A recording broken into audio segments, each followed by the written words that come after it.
La clase de hoy corresponde a la clase número 4, a las unidades 6, que es el sistema digestivo, unidad 7, sistema cardiovascular, y la unidad 8, sistema respiratorio. Iniciamos con el sistema digestivo. Esto ya lo vimos en las clases anteriores, son las divisiones simple por 4 cuadrantes y una más específica o compleja por 9 cuadrantes, en las cuales en realidad lo que queremos ver es la representación de los órganos en la cavidad abdominal. Como les mencionaba en la clase anterior, los 4 cuadrantes en realidad me complican el estudio y el diagnóstico y tratamiento de algunas situaciones o enfermedades en el cuerpo humano, porque son demasiados órganos en el mismo lugar. Mientras que si lo dividimos en 9 cuadrantes, pues es un poquito más específico hablar de,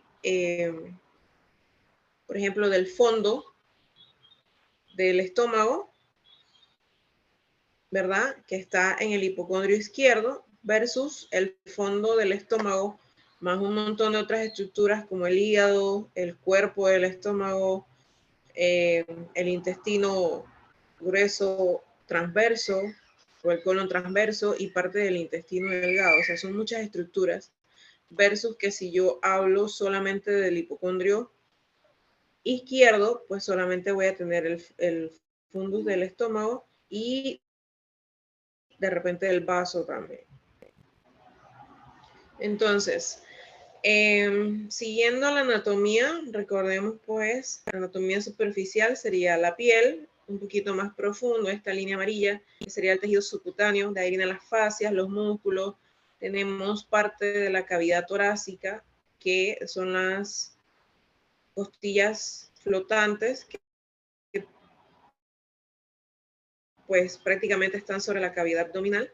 Posterior a ella, entonces tenemos algunos órganos que se pueden ver justo cuando abrimos la cavidad y lo que vamos a ver ya en la parte media baja del abdomen sería el epiplón, que es este tejido grasoso que recubre los intestinos. Cuando nosotros retiramos esto o lo levantamos, vamos a retraer un poquito el colon transverso y por debajo del epiplón entonces vamos a encontrar todas las asas correspondientes al intestino delgado. En esta imagen estamos viendo las estructuras retroperitoneales. Son importantes porque no pertenecen a la cavidad abdominal como tal, sino que son órganos o estructuras muy importantes que están en la parte de atrás de la cavidad abdominal, que serían los grandes vasos y los riñones con las glándulas suprarrenales. Aquí tenemos entonces las distintas estructuras anatómicas que pertenecen al sistema digestivo. Recordemos que el sistema digestivo inicia en la cavidad bucal con los dientes. Seguimos con la acción de las glándulas salivares. Tenemos el esófago, el estómago, el duodeno, tenemos el hígado, la vesícula biliar y el páncreas que ayudan al proceso de digestión. Tenemos el intestino delgado, el intestino grueso y pues ya la eliminación. Como pueden ver en esta imagen, vamos a esperar que se reinicie.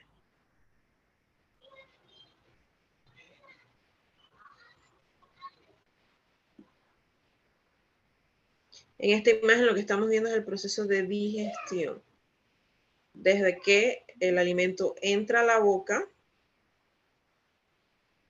aquí, cuando el alimento entra, nosotros masticamos, la saliva o la secreción de las glándulas salivares, el bolo alimenticio baja por el esófago, llega al estómago, actúan los jugos gástricos, pasa al duodeno, actúan las glándulas accesorias, ¿verdad?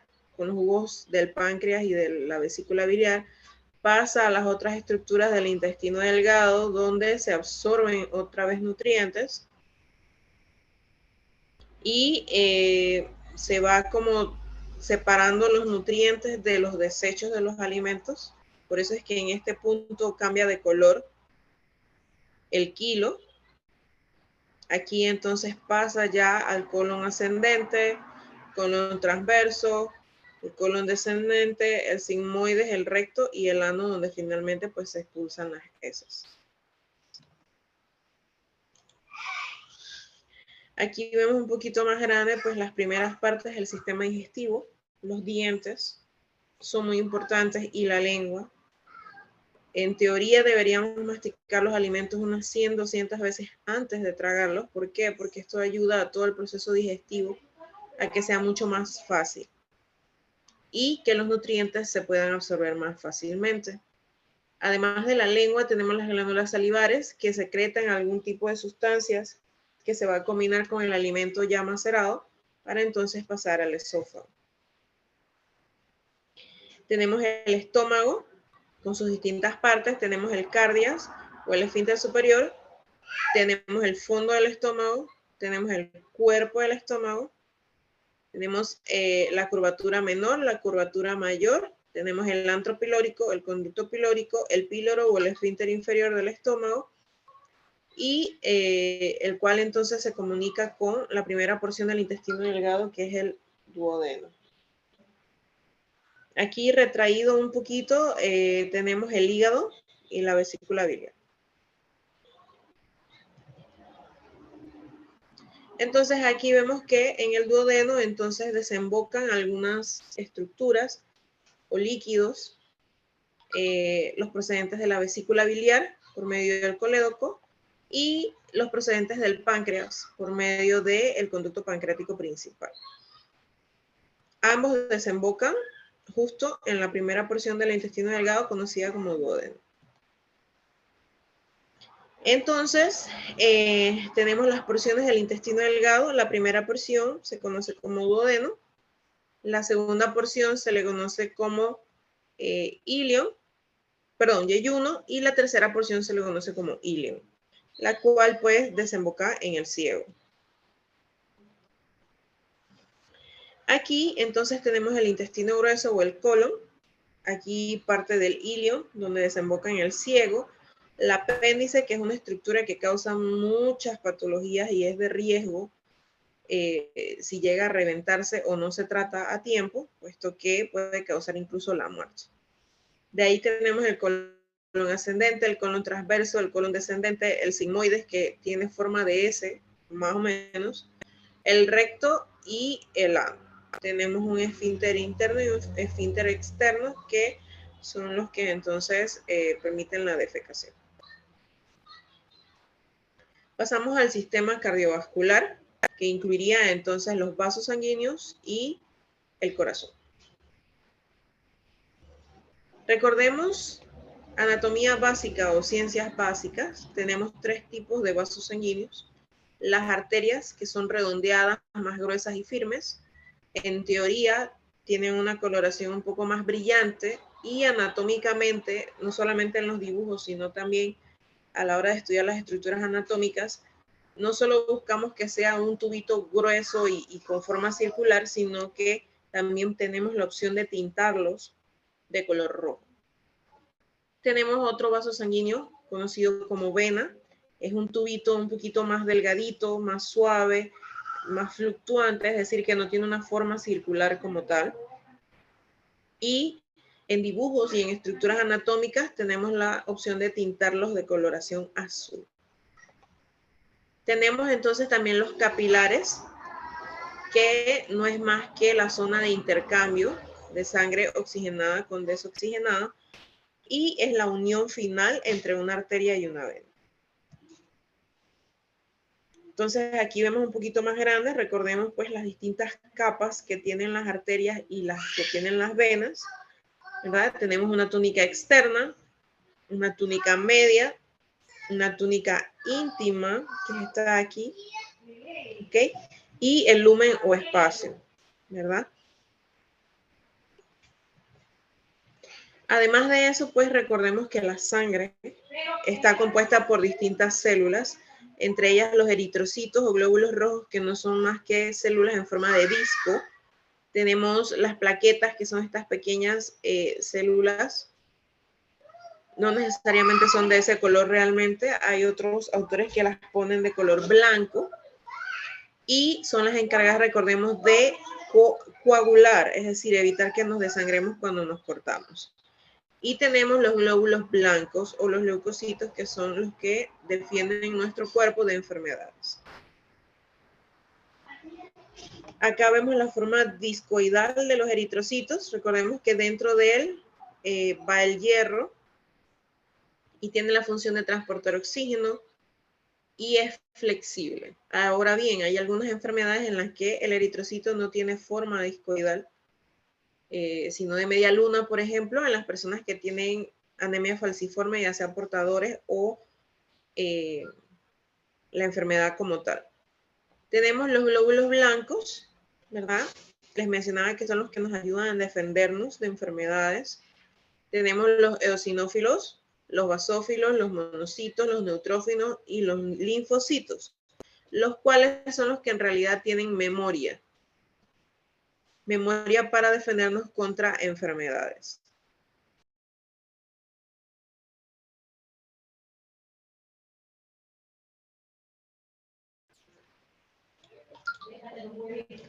Y entonces son las células que en realidad cumplen la función de defendernos contra enfermedades. Tenemos entonces los grandes vasos de la caja torácica y el corazón, ¿ok? Aquí tenemos parte del timo, que en realidad en el adulto ya está completamente reducido su tamaño. De hecho, a veces ni siquiera se encuentra. Está de este tamaño más o menos ya en adolescentes y en niños, ¿ok? En el adulto es raro encontrar tejido del timo. Por debajo de estas estructuras, que son el pericardio y el timo, vamos a encontrar los grandes vasos de la caja torácica, entre ellos el arco de la aorta y sus ramas, y también la vena cava superior y sus ramas, las cuales salen del corazón. Tenemos la aurícula derecha, el ventrículo derecho, el ventrículo izquierdo, y por aquí pequeñita que casi no se ve, está la aurícula izquierda. Esta arteria que ven aquí o vaso sanguíneo que ven aquí es el tronco pulmonar. En cuanto al corazón, ya les mencioné sus 4 cavidades, pero aquí está un poquito abierto para que puedan verlas mejor. Tenemos la aurícula derecha, tenemos la aurícula izquierda, tenemos ventrículo derecho y ventrículo izquierdo. Tenemos algunas válvulas que cumplen la función de abrir o cerrar para permitir el llenado o el vaciado de las cámaras del corazón, entre ellas la válvula mitral, que es esta que está aquí, y la válvula tricuspidia.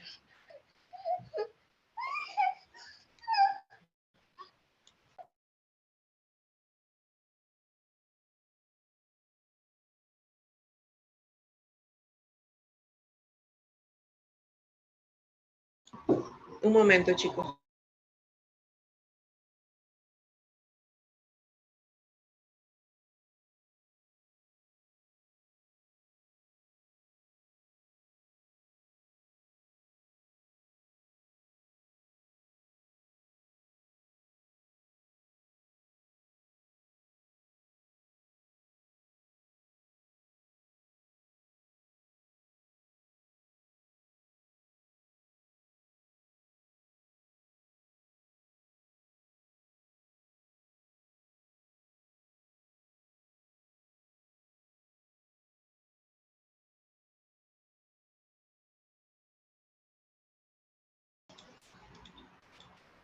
Bien, entonces como les decía, las válvulas del corazón, ¿verdad?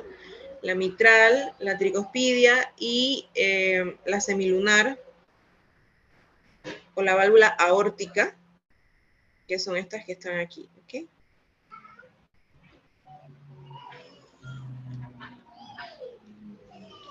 Tenemos entonces también, recordemos que tenemos sangre con oxígeno y tenemos sangre sin oxígeno. En teoría, todo lo que esté marcado como rojo lleva sangre oxigenada, mientras que lo que esté marcado como azul lleva sangre sin oxígeno. Como les mencionaba, todas las arterias son rojas todas las arterias en teoría llevan oxígeno, excepto las arterias pulmonares, que son estas que están aquí. Las arterias pulmonares llevan sangre sin oxígeno. Esto corresponde a la circulación pulmonar o circulación menor. Y las venas pulmonares, aquí, bueno, se ve casi igual el dibujito, pero las venas pulmonares son estas tres ramitas aquí, y otras que salen hacia acá, están en rojo a pesar de que son venas, y es porque traen al corazón sangre con oxígeno. ¿Okay? Y esto para enviarlo entonces a los grandes vasos para la circulación mayor.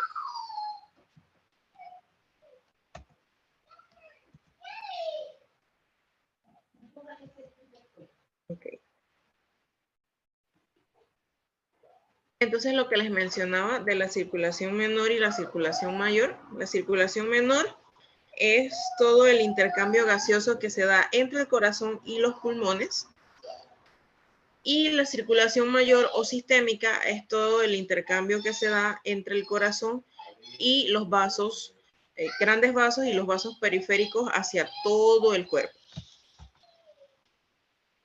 Pasamos ahora al sistema respiratorio.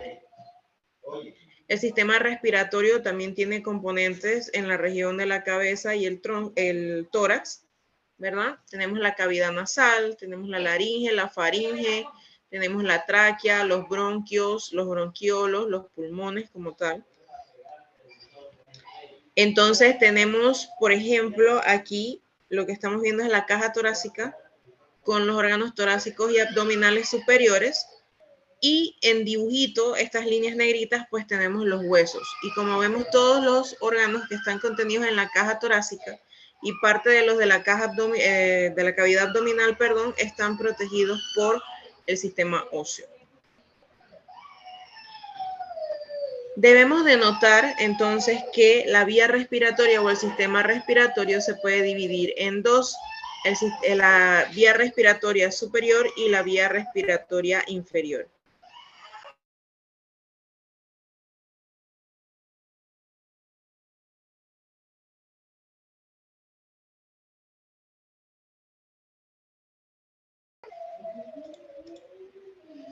La estructura que entonces divide la vía aérea superior de la vía aérea inferior corresponde al cartílago cricoides, ¿okay? Aquí a nivel de la laringe.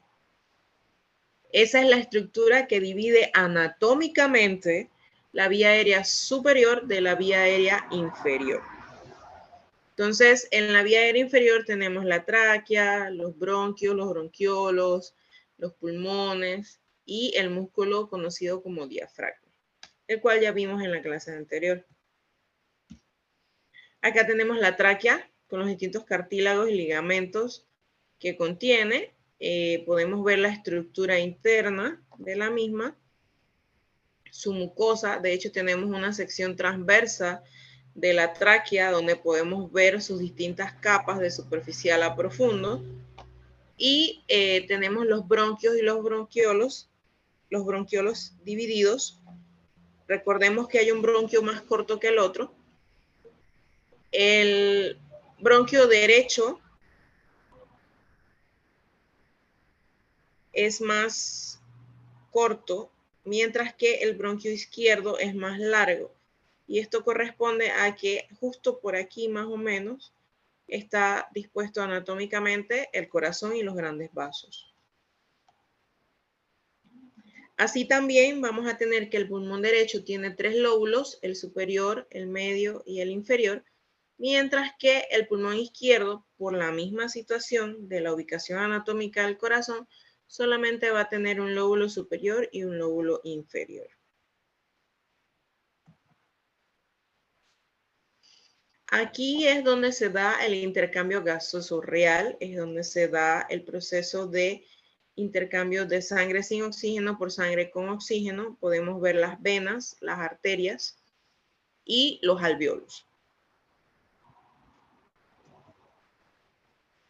Listo, chicos. Esta es la bibliografía. En esta página varias de las imágenes, casi todas, pertenecen a esta página. Ella tiene una versión gratuita y una versión de pago. Igual con la versión gratuita tienen bastante información y bastantes imágenes de las cuales pueden guiarse para sus tareas y sus exámenes.